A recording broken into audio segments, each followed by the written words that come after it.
So hello and a very good morning to all of you बच्चों। My name is एकता हंस राजानी और मैं आप सभी लोगों का फिर से एक बार स्वागत करती हूँ हमारे अपने चैनल जिसका नाम है केमिस्ट्री रिवीजन।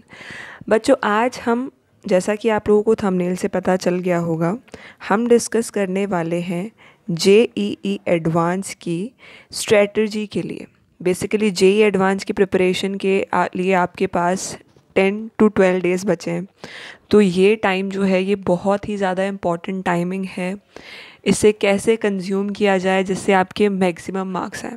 ओके, सो सबसे पहला जो मैं सजेस्ट करूँगी बच्चों, आई एम डैम श्योर सभी को पता है कि हमें PYQs करने हैं, प्रीवियस ईयर क्वेश्चंस करने हैं। स्टिल बच्चे नहीं करते हैं प्रीवियस ईयर क्वेश्चन, या उस डिसिप्लिन के साथ नहीं करते हैं। पता नहीं क्या रहता है माइंड में कि ये तो प्रीवियस ईयर में आ चुके हैं, इस बार नहीं आएंगे, वट एवर। बट बच्चों, प्रीवियस ईयर क्वेश्चन जो बच्चा 2013 से लेकर के 2020 के करके जा रहा है, जिसने 2 से 3 बार प्रैक्टिस कर ली है, उससे आई एम डैम श्योर कहीं पे प्रॉब्लम नहीं आएगी जेईई एडवांस के पेपर में। ठीक है, सो ये आपकी सबसे पहले स्ट्रेटजी होनी चाहिए कि हमें previous year questions 2 to 3 times करने हैं। और उसी के साथ बच्चों आपको पैटर्न कैसा फॉलो करना है, आपको बच्चों 2020 के सबसे पहले करने हैं, देन 2019, यानी कि आपको उल्टा चलना है। 2019 फिर 18 फिर 17 फिर 16 फिर 15, उसके बाद ऐसे करके बच्चों 2013 तक आपको जाना है। ओके, सो बेसिकली ये स्ट्रैटेजी सबसे इंपॉर्टेंट स्ट्रैटेजी है कि बच्चों आपको previous year questions anyhow किसी भी तरीके से करने।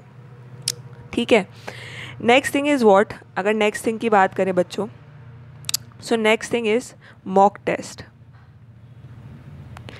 आप जितने मॉक टेस्ट अटैम्प्ट कर सकते हैं इन 10 से 12 दिनों में, ये आपके पास लास्ट टाइम है। आप इसको ऐसे ही समझ के चलो कि आपके पास लास्ट अपॉर्चुनिटी है।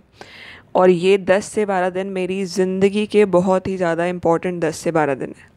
और इनमें बच्चों आप जितने मॉक टेस्ट अटैम्प्ट कर सकते हो उतने करो। और आप जो मॉक टेस्ट अटैम्प्ट करोगे ना, उनमें एकदम एग्ज़ाम का एनवायरनमेंट होना चाहिए। ठीक है, कैसा एनवायरनमेंट होना चाहिए? एग्ज़ाम का एनवायरनमेंट।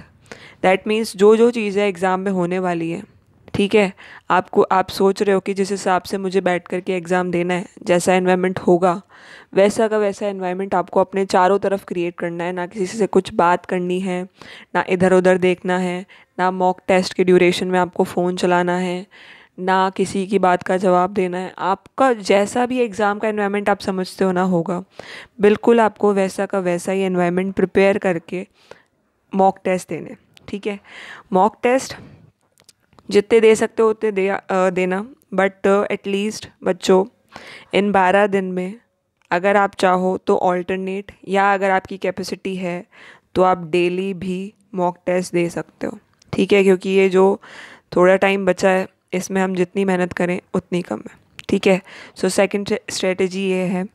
अगर थर्ड की बात करें बच्चों हम, सो थर्ड स्ट्रेटजी क्या है बच्चों, कि अगर हम देखें हमारी मिस्टेक्स कहाँ होती हैं। बेसिकली जनरली काफ़ी बच्चों की मैंने मिस्टेक्स, ऐसी सिली सिली मिस्टेक्स देखी हैं कि जैसे उन्हें क्वेश्चन पूरा पता है कि हमें क्या करना है, इसमें कॉन्सेप्ट क्या लग रहा है, हमें पूरा पता है कि हमें कॉन्सेप्ट क्या क्या लगाना है।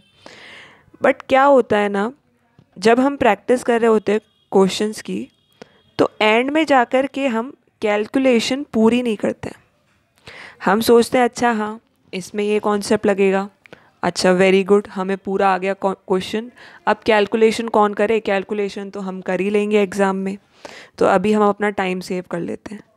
और जब बच्चों बैठता है कैलकुलेशन करने, ठीक है, एग्ज़ाम में, तो मोस्ट ऑफ द टाइम ऐसे क्वेश्चन जहां आपको exact, I am not talking about the approx calculation, जहां आपको एग्जैक्ट कैलकुलेशन करनी होती है, जब ऑप्शंस ऑलमोस्ट सेम सेम से होते हैं।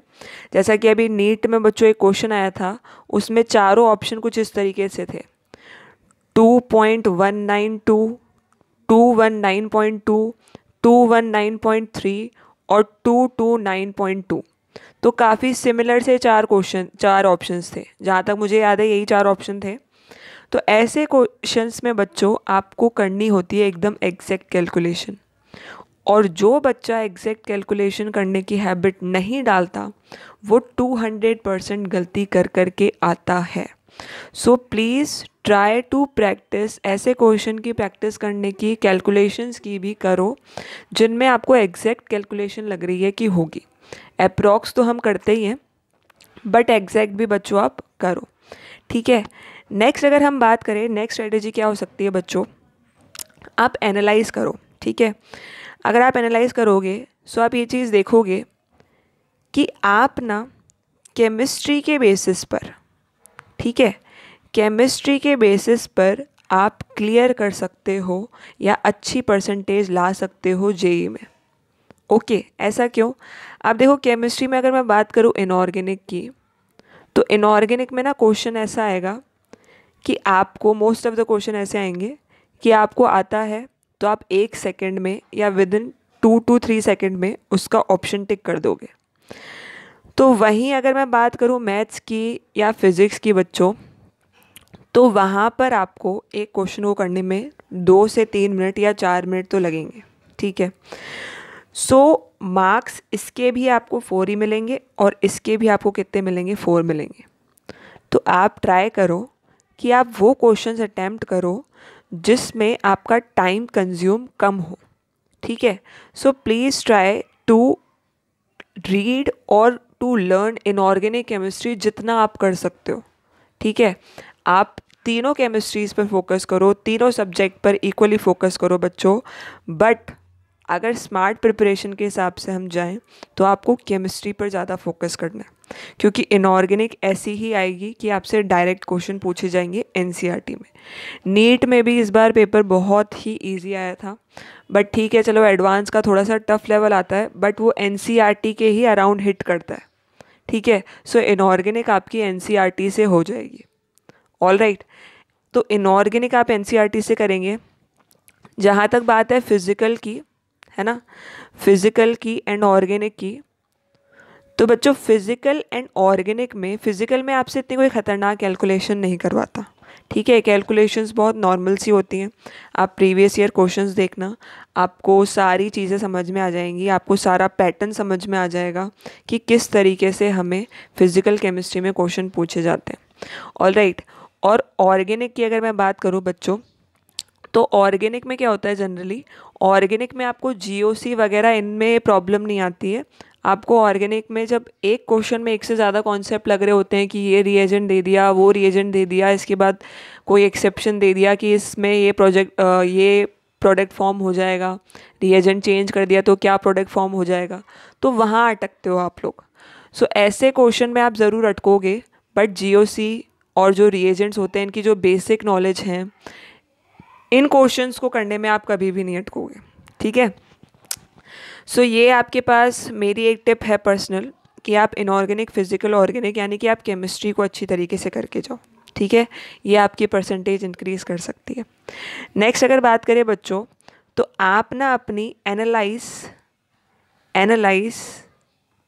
Your mistakes. आप जो भी टेस्ट दोगे या आप जो भी मॉक टेस्ट दोगे बच्चों, तो आप अपनी गलतियों में ज़रूर से एक रेगुलर पैटर्न ऑब्ज़र्व करोगे, ठीक है। रेगुलर पैटर्न अब कुछ भी हो सकता है। मुझे कैलकुलेशंस में दिक्कत होती है तो मैं ऑब्ज़र्व करूँगी मुझे कैलकुलेशन वाले पार्ट में दिक्कत हो रही है, तो मुझे अपना कैलकुलेशन वाला पार्ट स्ट्रॉन्ग करना है। मैं ऑब्ज़र्व करूँगी कुछ अलग पैटर्न कि मुझे इस पर्टिकुलर टॉपिक में मेरे most of the time question गलत जा रहे हैं, तो इस पर्टिकुलर टॉपिक को मुझे स्ट्रॉन्ग करना है, ठीक है। सो आपको अपनी मिस्टेक्स को एनालाइज करना है, ये भी बहुत इंपॉर्टेंट पार्ट है। दूसरी बात बच्चों, एक चीज़ मैं बोलना चाहूँगी कि आपके जो टॉपिक्स पहले से ही स्ट्रॉन्ग हैं, ठीक है, स्ट्रॉन्ग टॉपिक्स जो हैं आपके, उनको आप ज़्यादा स्ट्रॉन्ग करो, बजाय के उन टॉपिक्स को पढ़ने के जो आपको बिल्कुल भी नहीं आते।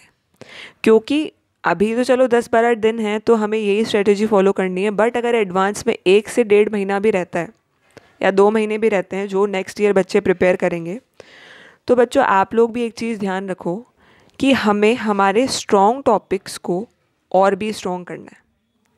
उन टॉपिक्स के पीछे अगर आप भागोगे जो हमें नहीं आते हैं अभी, तो वो 2 महीने में आप नहीं कर पाओगे स्ट्रॉन्ग, जो आपने 1 साल में नहीं किए स्ट्रॉन्ग या 2 साल में नहीं किए स्ट्रॉन्ग। सो आपके स्ट्रॉन्ग टॉपिक्स जो हैं उनके पीछे आप भागो, उनको इतना ज़्यादा स्ट्रॉन्ग कर लो कि यहाँ से अगर कोई क्वेश्चन आता है तो मैं गलत करूँगा ही नहीं कभी। ठीक है, सो ये अच्छी बात है। नेक्स्ट इज़ व्हाट बच्चों, कीप मोटिवेटेड। ओके, अब आपका बच्चों ये चीज़ है कि मेंस का रिज़ल्ट चाहे जो भी रहा हो, ठीक है, मेंस का रिज़ल्ट चाहे जो भी रहा हो, अच्छा रहा हो बुरा रहा हो, अभी आपको उस बात को दिमाग में नहीं लाना है। आपको सिर्फ़ और सिर्फ एडवांस पर फोकस करना है। ठीक है बच्चों, क्योंकि मेंस जैसा हो गया वैसा हो गया, अब उसके बारे में सोच करके कुछ फ़ायदा नहीं है। उन चीज़ों को बार बार दिमाग में मत लाओ, मेडिटेशन करो, अपने आप को मोटिवेशन दो। जितना मोटिवेशन खुद के लिए रखोगे उतना एडवांस अच्छा जाएगा। Okay, so thank you so much. जल्दी मिलूँगी मैं आपसे नेक्स्ट वीडियो में, नेक्स्ट टॉपिक के साथ, नेक्स्ट स्ट्रेटजी के साथ। Thank you so much.